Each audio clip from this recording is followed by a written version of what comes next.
설교를 시작하겠습니다. 방금 전에 읽었던 열왕기하 18장의 시작은 유다의 제 13대 왕인 히스기야 왕에 대한 평가로 시작합니다. 이 히스기야 왕을 참 좋은 왕으로 평가하고 묘사하고 있는데요. 3절에 보니까 그의 조상 다윗의 모든 행위와 같이 여호와께서 보시기에 정직하게 행하여, 이렇게 묘사하고 있는 것을 볼 수가 있습니다. 우리 한번 화면을 보여주시겠습니까? 예, 그 다음 화면이요.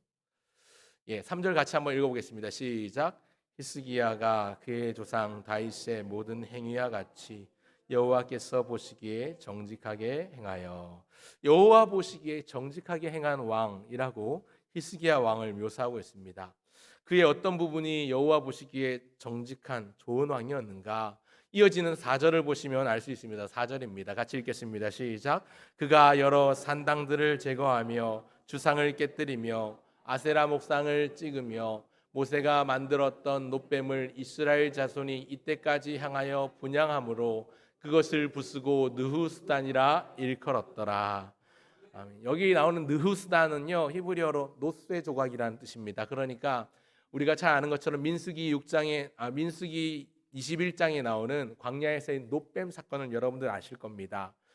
불뱀을 보내셔서 하나님께서 백성들로 하여금 위기를 맞게 하셨는데, 장대에다가 놋으로 뱀을 만들어서 그것을 쳐다보는 자마다 살게 하셨던 그 위대한 모세가 만들었던 그 놋뱀이 지금 이 시대까지, 히스기야 왕이 다스리던 시대까지 사람들에게 분향되고 그것을 향해서 절하는 일들이 일어나고 있었습니다. 우상이 되어버린 거죠. 근데 그 우상 형상을 부셔버려서 놋으로 된 거니까요. 그래서 놋쇠 조각, 느후스단이라 일컫습니다.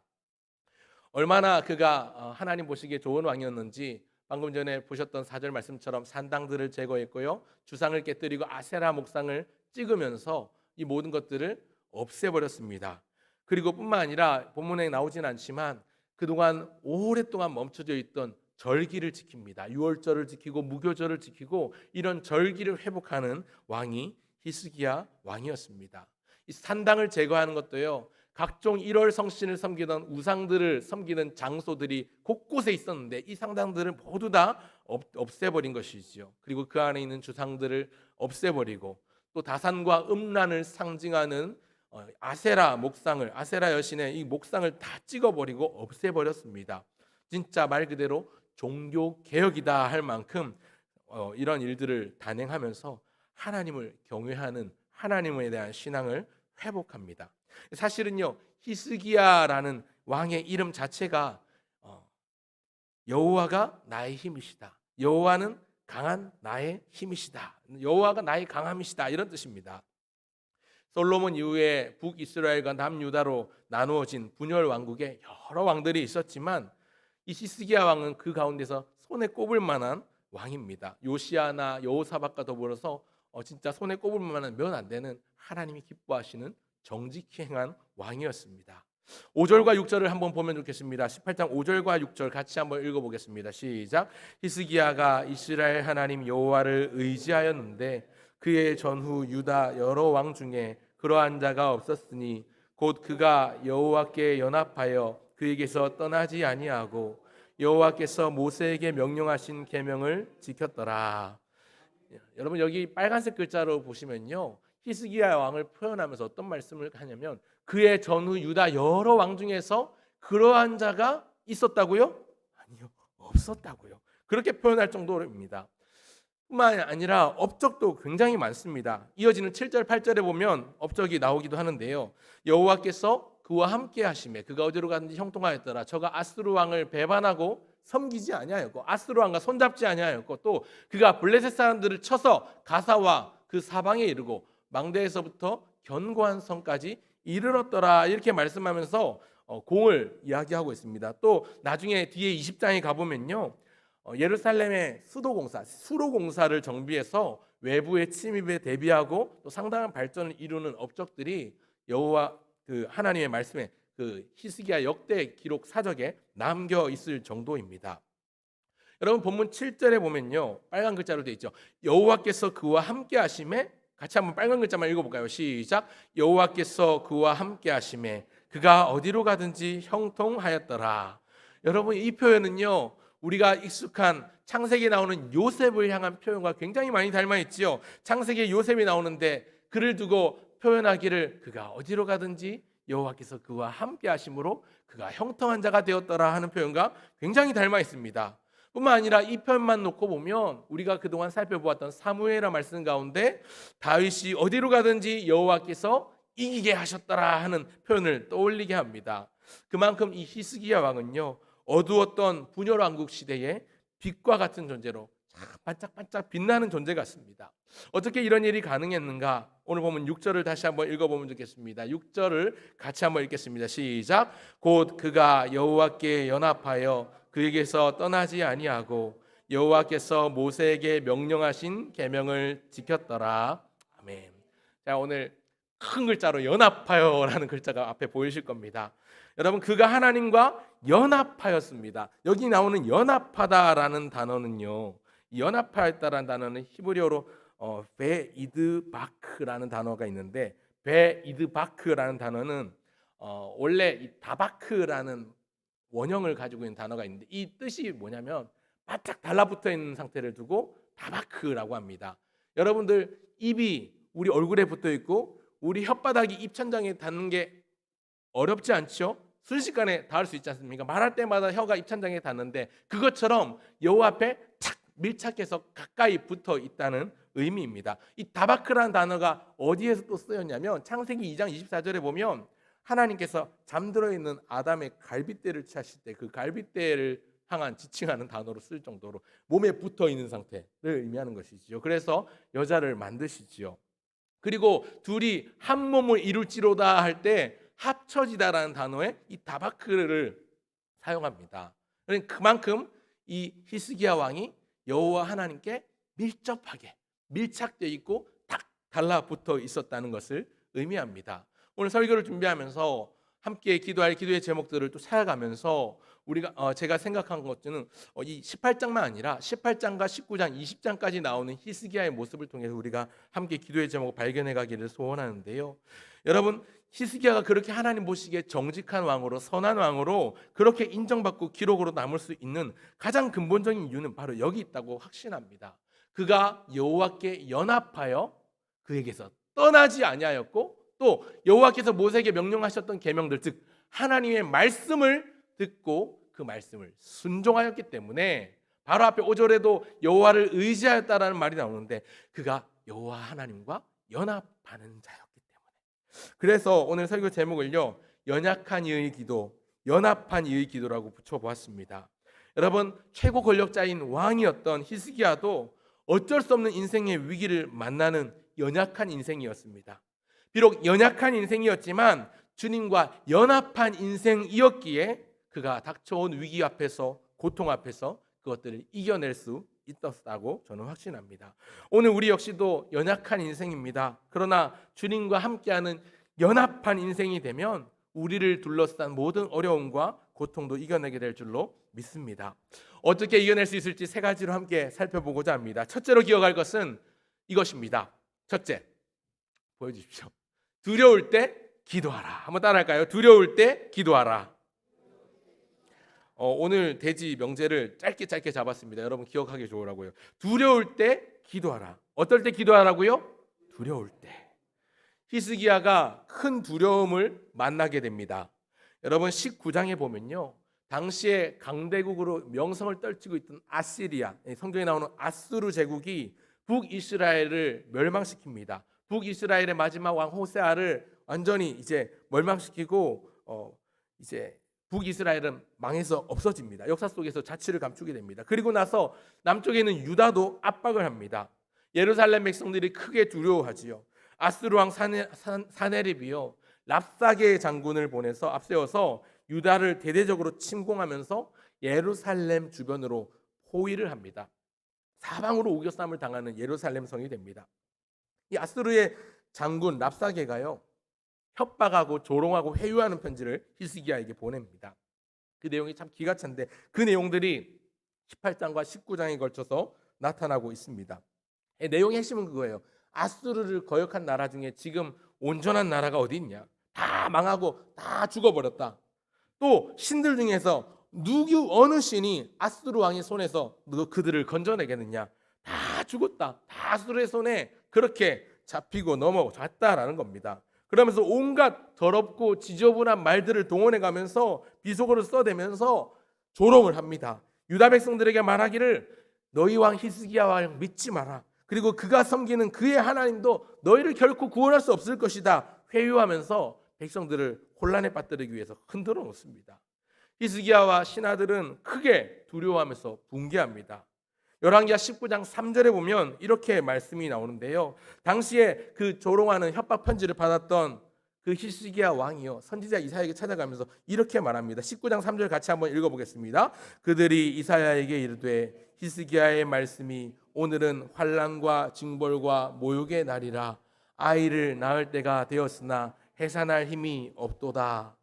여러분, 이 같은 사건을 다룬 이사야 37장 3절에도 똑같은 표현이 나옵니다. 지금은 환난과 책벌과 모욕의 날이다. 아이를 낳으려 하나 해산할 힘이 없도다. 그런 표현을 합니다. 아이를 낳으려 하나 해산할 힘이 없는 그런 상태. 여러분, 그런 상태가 되면 어떻게 됩니까? 산모도 위험하고 뱃속에 아이도 위험해지지 않습니까? 아이를 낳고 싶은데 낳을 힘이 없는 거예요. 둘 다 죽을 아주 위험한 상태를, 위태로운 상태로 지금 표현하면서 선지자 이사야를 불러서 기도 요청을 합니다. 예루살렘 백성들과 병사들이 두려워서 벌벌벌 떨 때 왕이었던 히스기야는 선지자였던 이사야에게 기도를 부탁하고 자기도 자기가 받은 그 협박 편지를 들고서 하나님 앞으로 나아갑니다. 그리고 하나님 앞에 그 편지를 다 펴두고요, 하나님 앞에 간절히 매달려 기도합니다. 어떻게 기도하는가? 19장 19절입니다. 같이 한번 읽어보겠습니다. 시작. 우리 하나님 여호와여, 원하건대 이제 우리를 그의 손에서 구원하옵소서. 그리하시면 천하 만국이 주 여호와가 홀로 하나님이신 줄 알리이다 하니라. 여러분, 하나님이 히스기야의 기도를 들으실까요? 들으십니다. 하나님은 안 계신 분도 아니고, 하나님은 주무시는 분도 아니고, 하나님은 죽어 계신 분도 아니기 때문에 히스기야가 이렇게 하나님 앞에 나갔을 때 하나님은 그 기도를 다 듣고 응답하십니다. 그래서 20절에 보면요, 이사야를 통해서 말씀하시기를 네가 산헤립 때문에 내게 기도하는 것을 내가 들었다. 그렇게 답하십니다. 사랑하는 성도 여러분, 커다란 문제 앞에서, 큰 두려움 앞에서, 그 두려움의 문제 앞에서 히스기야는요, 문제만을 보지 않고 문제보다 더 크신 하나님께 그 문제를 가지고 나아갔습니다. 여러분, 문제만 바라보지 마시고 문제 해결자이신 하나님을 바라보고 하나님께 나아가시고 하나님을 의지하는 저와 여러분 모두가 되시기를 주의 이름으로 소원합니다. 여러분, 우리 하나님은요, 만군의 주 여호와 하나님이세요. 오늘 새벽에 우리 정두성 목사님이 새벽에 스가랴 8장을 설교하셨는데, 여러분, 스가랴 8장을 읽으면서 만군의 여호와가 이르노라 하는 말이 12번이나 나오더라고요. 뭐 큐티하다가 보니까 만군의 주 여호와, 만군의 여호와, 제호바 체바오트라는 히브리어 단어인데, 이게 무슨 말이냐면 모든 군대의 하나님, 모든 전쟁의 하나님, 모든 전쟁에 능하신 승리의 하나님이라는 말입니다. 하나님께서 능력이 없다거나 혹은 하나님이 계시지 않거나 그래서 이기지 못하는 게 아니라, 지금 큰 두려움에 빠져 있는 이유는 하나님께 기도하지 않아서 두렵고 기도하지 않아서 불안한 겁니다. 두려움이 엄습해오고 위기가 찾아올 때 우리가 해야 될 일은 우리 주변 사람들에게, 선지자와 같은, 이사야와 같은 선지자들에게, 하나님의 사람들에게 기도를 부탁하고요, 뿐만 아니라 또 우리 스스로도 기도하는 것입니다. 기도의 자리로 나아가는 것입니다. 여러분, 우리가 기도하면요, 하나님은 다 들으십니다. 들으시는 하나님께 기도하는 우리 모두가 되면 좋겠습니다. 놀라운 일이 벌어지는데요, 19장 35절을 보실까요? 19장 35절에 보면 어떤 일들이 일어나는가 같이 한번 읽어보겠습니다. 시작. 이 밤에 여호와의 사자가 나와서 아스르 진영에서 군사 18만 5천 명을 친지라. 아침에 일찍이 일어나 보니 다 송장이 되었더라. 놀라운 일들이 일어났습니다. 여호와 하나님 앞에 히스기야가 그 받은 협박 편지, 자기를 조롱하고 자기 백성을 조롱하는, 하나님의 백성을 모욕하는 그 협박 편지, 그 회유하는 편지를 들고 하나님 앞에 그것을 고이 펴놓고 하나님 앞에 간절함으로 기도했는데, 그 기도를 들으신 하나님이 일하셨습니다. 하나님께서 예루살렘을 구원하십니다. 여러분, 18만 5천 명이 순식간에 하루아침에 시체로, 송장으로 변하면서 몰살을 당했습니다. 여러분, 하루아침에 18만 5천 명을 물리치는 건요, 뭐 어지간한 인간적인 병력으로 힘듭니다. 현대전에서도 이런 건 힘들지요. 뭐 핵무기를 터뜨리지 않는 이상 힘듭니다. 그런데 이런 일들이 일어났습니다. 여러분, 이 사건을 기록하고 있는 역대하 32장 21절에 보니까 이렇게 말씀하고 있습니다. 제가 읽어보겠습니다. 여호와께서 한 천사를 보내어 아스루 왕의 진영에서 모든 큰 용사와 대장과 지휘관들을 멸하신지라. 아스루 왕이 낯이 뜨거워 그의 고국으로 돌아갔더니 그의 시내 전에 들어갔을 때에 그의 몸에서 난 자들이 거기서 칼로 죽였더라. 여러분, 하나님께서 그 아스루 군대를 멸하십니다. 하루아침에 그 수많은 그 20만 명 가까이 되는 병사들은 송장이 되었고요. 그들의 왕 사네립은 니느웨 수도로 퇴각하고 돌아가는데, 거기서도 자기가 섬기는 우상 신전에 제사로 들어갈 때 그 자식들에 의해서 죽게 되는 최후를 맞이합니다. 기세등등했던 아스루 제국의 사네립을 하나님께서 심판하십니다.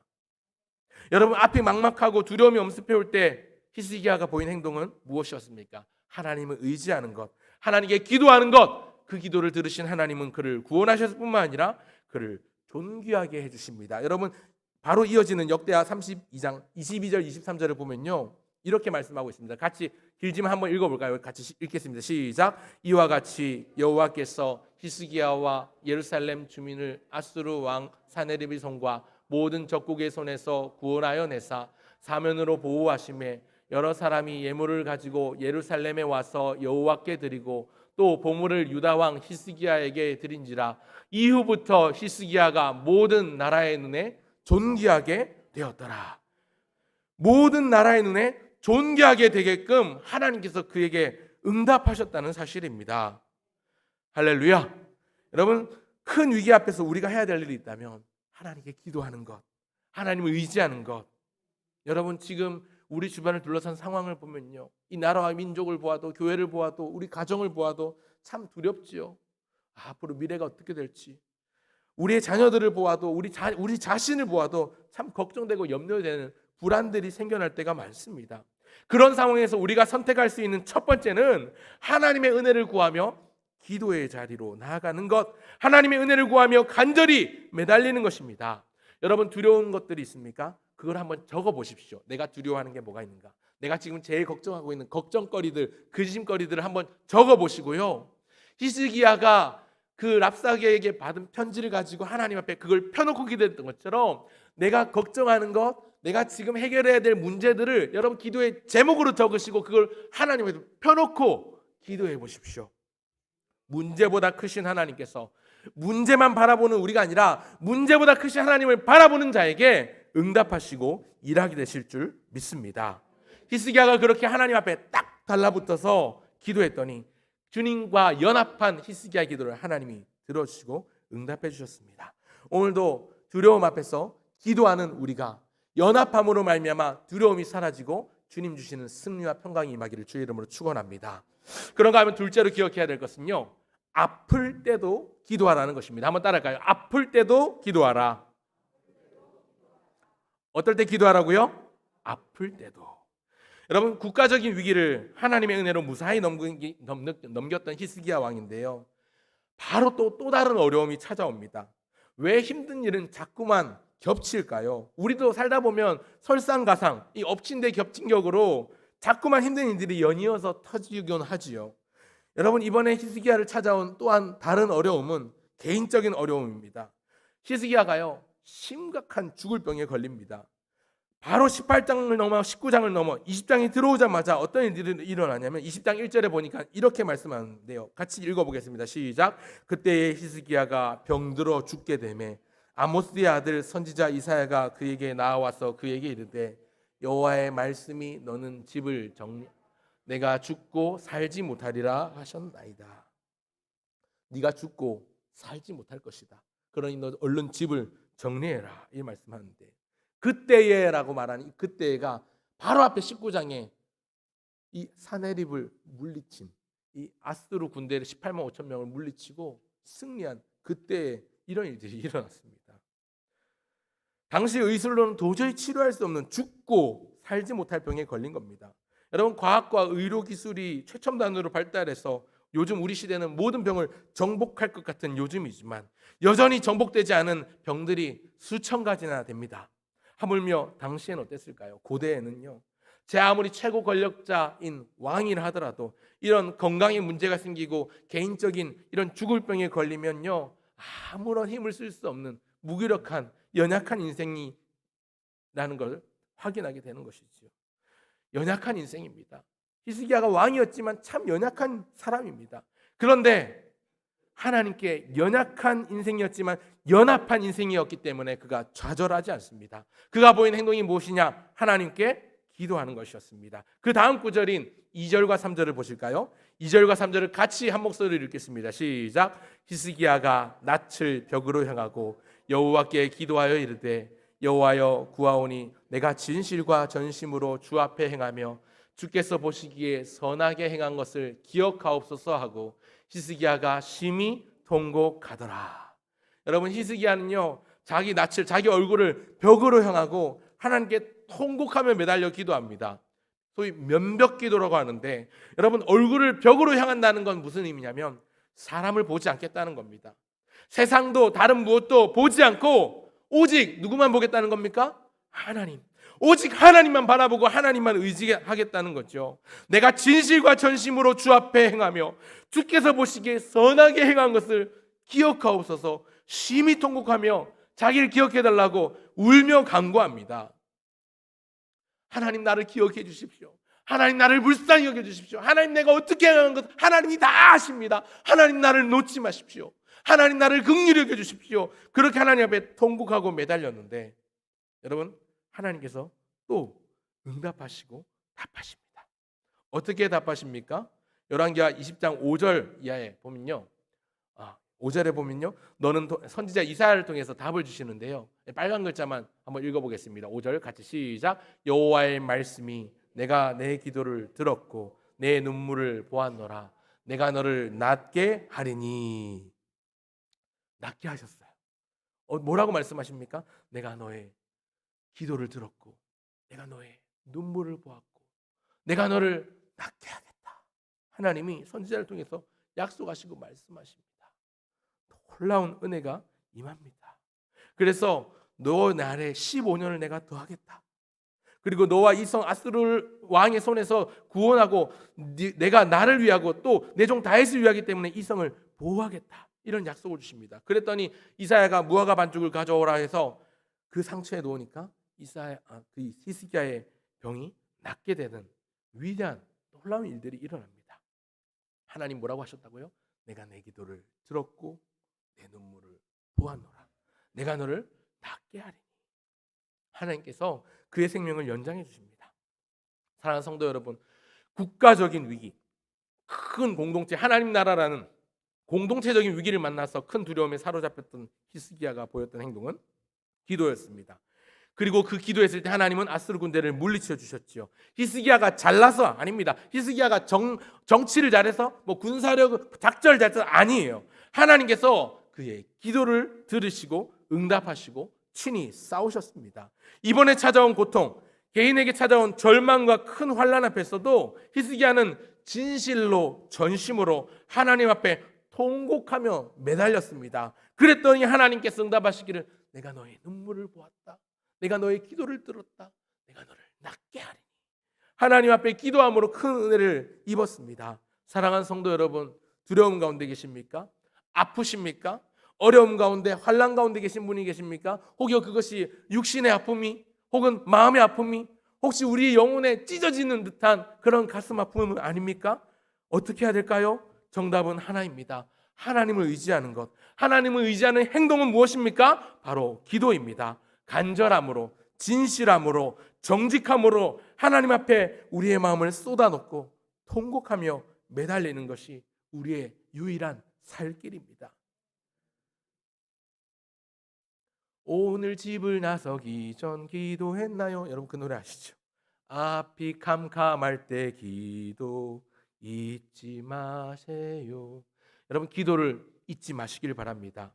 여러분 기도를 잊지 않도록 요즘 다 누구나 들고 다니는 소지품이 핸드폰 아닙니까? 여러분 핸드폰에다가요, 핸드폰 바탕화면 배경화면도 좋고요, 핸드폰 가장 많이 쓰는 어플 카카오톡 이런 거에 여러분 프로필명에다가 기도와 관련된 성경 구절이나 그림을 넣어 보십시오. 그리고 그걸 볼 때마다 잠깐이라도 하나님 주여 기도하는 마음으로 몇 초라도 그렇게 독백하듯이 기도하십시오.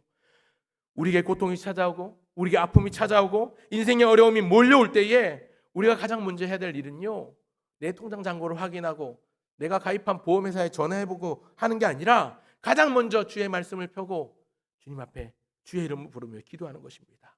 그런 의미에서 여러분, 기도가 우선입니다.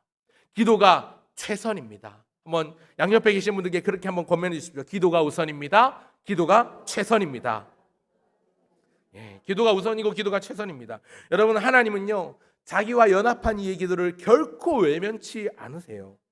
예수님도 가르쳐 주시고 말씀하셨던 게 뭐냐면요, 요한복음 15장에 보면 이렇게 말씀하십니다. 포도나무 비유로 말씀하시죠. 요한복음 15장 5절에 보면 나는 포도나무요 너희는 가지라. 그가 내 안에 내가 그 안에 거하면 사람이 열매를 많이 맺나니 너희가 나를 떠나서는 아무것도 할 수 없음이라. 이렇게 말씀합니다.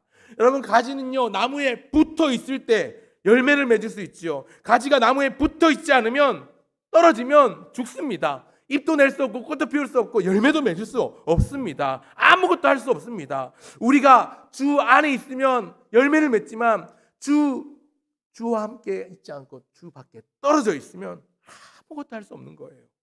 바라기는 우리 연약한 인생이 주님과 연합한 인생 되기를 간절히 소원합니다. 주님께 딱 붙어 있는 그런 나뭇가지에 붙어 있는 가지처럼, 그래야 우리가 하나님의 은혜를 누릴 수 있죠. 어떤 약속을 주시는가? 바로 뒤에 나오는 7절에 이렇게 말씀합니다. 너희가 내 안에, 같이 읽겠습니다. 시작. 너희가 내 안에 거하고 내 말이 너희 안에 거하면 무엇이든지 원하는 대로 구하라. 그리하면 이루리라.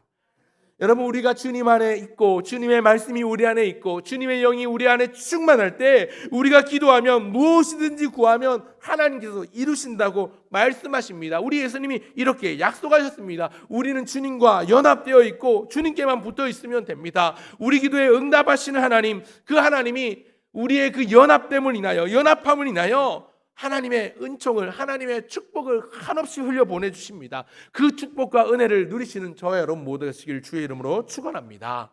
마지막 셋째, 또 한 가지, 오늘 대지를 기도하라 했는데요, 세 번째는요 이거예요.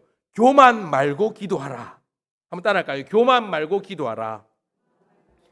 조금 미화시킨다면 겸손하게 기도하라라는 말로 바꿀 수 있겠지만 저는 오늘 성경에 나오는 단어를 조금 인용했습니다. 교만하지 말고 기도하라는 겁니다. 여러분, 하나님께서 베풀어 주신 히스기야 왕에게 베푸신 은혜가 참 크고 놀랍습니다. 아스루의 대군도 물리쳤습니다. 하룻밤새 18만 5천 명이 송장이 되고 그 사내립이 도망을 가고 자기 성 수도 니느웨에서 자기 자녀들에게 죽임을 당하면서 비참한 최후를 맞게 하셔서 사내립을 심판하셨을 뿐만 아니라 죽을 병에 걸린 그의 생명을 그가 간절히 매달림으로 말미암아 내가 너의 기도를 들었고 너의 눈물을 보았노라. 내가 너를 낫게 하리니 그의 생명을 15년이나 연장시켜 주셨고 그것에 대한 징표를 보여주셔서 일형표의 해시계가 15도나 뒤로 물러가게끔 하여 주셨습니다. 여러분, 이렇게 은혜를 많이 입었는데 그 일이 있은 직후에 이 바벨론이라는 나라에서 히스기야 왕에게 사절단을 보냅니다. 20장에 가면요, 20장 12절에 보면 이렇게 말씀하고 있습니다. 이 20장 11절까지가 히스기야가 큰 은혜를 입은 상태인데 12절에 보면 그때에 발라단의 아들 바벨론의 왕 브로닥 발라단이 히스기야가 병들었다 함을 듣고 편지와 예물을 그에게 보낸지라. 지금 문병을 보낸 거지요. 13절에 보니까 이 바벨론 사절단, 이 바벨론의 사자들이 예물과 편지를 들고 왔을 때, 친서를 들고 왔을 때 히스기야 왕이요, 자기 왕국에 있는 모든 보물 창고와 무기를 보관하는 무기고와 군수를 보관하는 모든 창고들을 다 열어서 그들에게 보여줍니다. 자랑하는 거죠. 방심한 겁니다. 이게 문제입니다. 이게 교만입니다. 사랑하는 여러분, 무엇이든 잘 풀릴 때 조심해야 합니다. 그런즉 선조를 생각한 자는 넘어질까 조심해야 합니다. 히스기야한테요, 이 방심과 교만이 싹트고 있었어요. 어떻게 그걸 알 수 있는가? 역시 같은 사건을 기록한 역대하 32장 24절과 25절은 이렇게 말씀하고 있습니다. 제가 읽겠습니다. 그때에 히스기야가 병들어 죽게 되었으므로 여호와께 기도하며 여호와께서 그에게 대답하시고 또 이적을 보이셨으나 히스기야가 마음이 교만하여 그 받은 은혜를 보답하지 아니하므로 진노가 그와 유다와 예루살렘에 내리게 되었더니. 여러분요, 여러분 이 성경은요, 히스기야가 마음이 교만하여 이렇게 말씀하고 있지요. 교만했기 때문에 이방 나라 바벨론이 이 사절단을 보냈을 때 그 사절단에게 다 까발라 보여준 거예요. 자기 자랑으로 여기고, 내가 병 나았지, 내가 얼마나 큰 은혜를 본지 내가 자랑하면서 이렇게 창고를 다 열어 보여준 거예요. 근데 이게 악수가 된 겁니다. 이게 넘어짐의 시작이 된 겁니다. 바벨론은 당시에 아수르는 지는 나라이고 바벨론은 이제 신흥 강대국으로 막 부상하고 있는 나라였는데, 그 나라에서 사절단을 보내긴요, 이 겉으로는 사절단 위로를 문병을 보낸 거지만 사실 정탐을 보낸 것 아니겠습니까? 그들이 밀정을 보낸 것 아니겠습니까? 지금 유다의 상태가 어떤지, 예루살렘의 상태가 어떤지, 히스기야 왕의 상태가 어떤지 쫙 보고 나서 결국엔 이것 때문에 바벨론에게 멸망을 당하게 되지요. 선지자 이사야를 통해서 그렇게 예언하고 있는 것을 볼 수 있습니다. 열왕기 하 20장 17절과 18절에 보면 이렇게 말씀이 나옵니다. 여호와의 말씀이 이사야가 얘기하는 겁니다. 히스기야 왕에게 날이 이르리니 왕궁의 모든 것과 왕의 조상들이 오늘까지 쌓아두었던 것이 바벨론으로 옮김받고 하나도 남지 아니할 것이요 또 왕의 몸에서 날 아들 중에서 사로잡혀 바벨론 왕궁의 환관이 되리라 하셨나이다 하니. 선지자 이사야가 앞으로 일어날 일을 예언합니다. 결국 바벨론에게 사로잡혀 끌려가고 왕의 자손들 가운데는 바벨론 왕궁에서 환관이 될 자들도 나올 겁니다. 이렇게 예언합니다. 사랑하는 여러분, 혹여 오늘 우리가 이와 같은 모습을 하고 있지는 않은지 돌아보면 좋겠습니다. 여러분, 우리는요, 힘든 일을 당하면 기도합니다.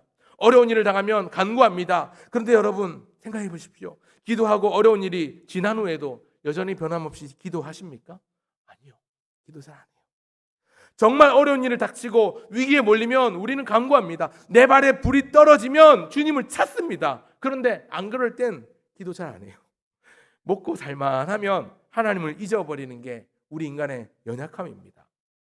사랑하는 여러분, 기도는요, 힘들고 어려울 때 하는 게 맞지요. 그런데 힘들고 어려울 때만 하는 게 아니라 그렇지 않을 때도 하는 겁니다. 여러분, 우리는요, 평화롭고 별일이 없을 때 잘 기도하지 않습니다. 평소에 새벽 기도회 때는 그러다가요, 특별 새벽 기도회다 이러면 많이 나오세요. 뭔가 특별이란 단어가 붙으면 열심히 하려고 하죠. 근데요, 이런 연약함을 잘 아는 신약의 사도 바울도 말씀합니다. 데살로니가 전서 5장 17절, 뭐 하고 기도하라? 쉬지 말고 기도하라. 쉬지 말고 기도하라. 저는 이 사도 바울의 말을 조금 변형해서 말씀드리겠습니다. 여러분, 항상 기도하십시오. 쉬지 말고 기도하십시오. 범사에 기도하십시오. 항상 기도하십시오. 쉬지 말고 기도하십시오. 범사에 기도하십시오. 여러분, 어려운 일이 있을 때만 아니라 평소에도 항상 기도하십시오. 여러분, 기도는요, 우리 영적인 호흡이에요. 호흡은 멈추면 안 되지 않습니까? 심장이 멈추면 죽지 않습니까? 여러분, 심장과도 같습니다. 여러분, 기도를 멈추면요, 내 영이 죽습니다. 호흡이 멈춰지는 거예요. 심장이 멎는 거예요. 이스라엘의 처음 왕이 세워질 즈음에 지도자였던 사무엘이 백성에게 유언처럼 결단하며 다짐하기를, 나는 너희를 위하여 기도하기를 쉬는 죄를 여호와 앞에 결단코 범하지 아니하겠다, 이렇게 말하죠. 기도하는 것을, 쉬는 것을 자기는 죄로 여긴다는 거예요. 여러분, 그만큼 기도가 중요하고 쉬지 않아야 되는데 왜 쉬지 않아야 됩니까? 여러분, 그것은요, 우리가 살고 있는 이 세상이 영적인 전쟁터이기 때문입니다. 총포탄이 날아다니고 자칫 죽을 수 있는 전쟁터 가운데 오늘 저와 여러분이 서 있는 거예요. 오늘도 타락한 세상 문화와 죄악이라는 유혹의 덫이 쫙 깔린 전쟁터에서 우리가 그 덫에 걸리지 않고 넘어지지 않고 음란하고 타락한 세상 문화에 지배당하지 않고 찌들지 않고 물들지 않고 있으려면 반드시 하나님께 매달려 기도해야 합니다. 히스기야처럼 딱 달라붙어 있어야 되는 거예요. 가지가 나무에 붙어 있듯이 딱 붙어 있어야 되는 겁니다. 어디에요? 하나님께. 기도로 유명한 감리교 목사님 E.M. 바운즈라는 분이 계시는데요. E.M. 바운즈라는 분이 쓴 베스트셀러 중에 이런 책이 있습니다. 한번 보여주겠습니까? 기도의 능력이라는 책이 있는데, 여기 이 책이 제가 중학교 때 사놓고 읽었던 책인데 얼마 전에 먼지 털어서 다시 읽다 보니까 이 문구가 눈에 확 들어옵니다. 이 세상에서 하나님을 위해 가장 많은 일을 한 사람은 모든 일에 앞서 하나님 앞에 무릎 꿇은 사람이다. 그러니까 내가 주의 일을 한다고 하면서 뭔가 거창한 일을 하지 않아도요, 내가 무슨 일을 하든지 그 일에 앞서 먼저 기도하면 그 일이 하나님의 일이라는 거예요. 그 일이 하나님께서 이루시는 일이라는 거죠. 여러분, 하루 대부분의 시간을 어디서 보내십니까? 아마 학생들은 학교에서 시간을 보내겠죠. 직장이나 직장에 다니시는 분이나 사업하시는 분들은 회사나 사업장이 여러분 하루 온종일 보내시는 곳일 겁니다. 또 주부라면 가정에서 집안일을 하실 건데요. 분명한 점은 오늘 여러분이 온종일 시간 보내는 그곳이 기도 없이는, 은혜 없이는 살 수 없는 곳이고 이길 수 없는 전쟁터라는 것입니다. 나를 둘러싼 환경의 지배를 받고 내가 환경에 쫓기고 시간에 쫓기면서 살지 않으려면 항상 하나님과 말씀으로 깊이 밀착되어 있고 기도로 연결이 되어 있어야 돼요. 지금 학생들은 중간고사 기간인데요, 시험 칠 때만 아니라 집을 나설 때에, 학교 갈 때, 학원 갈 때, 수업 전에, 시험 치기 전에 항상 기도해야 합니다. 직장인 사업하시는 분들도 마찬가지입니다. 여러분 출근하실 때 운전하고 가시죠. 운전하시는 분도 출발 전에 운전대 잡고 기도하십시오. 저희 어머니가 항상 저한테 신신당부하시는 게 운전대 잡고 기도해. 시동 걸리기 전에 운전대 잡고 기도부터 해. 그렇게 항상 저희 어머니가 그렇게 권면하시는데, 여러분 주부들도 마찬가지입니다. 여러분 주방일 하시잖아요. 빨래하시고 설거지 하시잖아요. 싱크대 앞이 주를 만나는 성소인 줄 알고 잠깐이라도, 그 짧은 찰나의 순간이라도 주의 이름 부르며 기도하십시오. 시시각각으로 주를 찾고 기도하지 않으면 시시각각으로 우리를 공격해오는 사단 마귀 원수가 우리를 삼키려고 우는 사자처럼 지금도 어슬렁어슬렁 노리고 있다는 사실을 우리가 잊어버리게 되는데, 이것이 우리의 연약함인데, 하나님 주신 은혜를 너무 쉽게 망각하는 우리의 연약함을 이겨내기 위해서 항상 기도하기를 힘쓰면 좋겠습니다. 우리의 연약함이 뭐냐면, 잘 되면 내가 잘해서 된 거다, 잘 되면 내 덕이고 안 되면 남 탓을 하죠. 이게 우리의 교만입니다. 잘 되는 건 사실 하나님이 은혜를 주셨기 때문이고, 잘 되는 건 하나님이 기도를 들으셨기 때문이고, 잘 되는 건 하나님이 우리를 이끄시기 때문입니다. 그 은혜를 항상 기억하고 잊지 마시기 바랍니다. 여러분 두려울 때, 아플 때 기도에 응답하신 하나님을 붙드시고 연합하시길 바라고요. 겸손하게, 교만하지 않고 그런즉 선질로 생각하지 않은 넘어질까 조심하는 마음으로 항상 우리 자신을 돌아보고 점검하면서 하나님 앞에 우리 자신을 올려드릴 때에, 그래서 평안하고 아무 문제가 없는 그 순간에도 하나님께 딱 붙어서 기도할 수 있는 기도의 끈을 놓치지 않기를 바랍니다. 여러분 단 하루 1분 1초도 나는 은혜 없이는 살 수 없습니다. 그냥 있어서 부르는 복음송 노래가 아니라 진짜로 그러합니다. 정녕 그러합니다. 내가 방심할 때 넘어지고 방심할 때 사탄은 나를 틈타 공격하는데 내가 쓰러지지 않으려면 항상 주와 동행하게 하옵소서. 기도의 제목을 가지고 살아가는 저와 여러분 모두가 되시기를 주의 이름으로 축원합니다.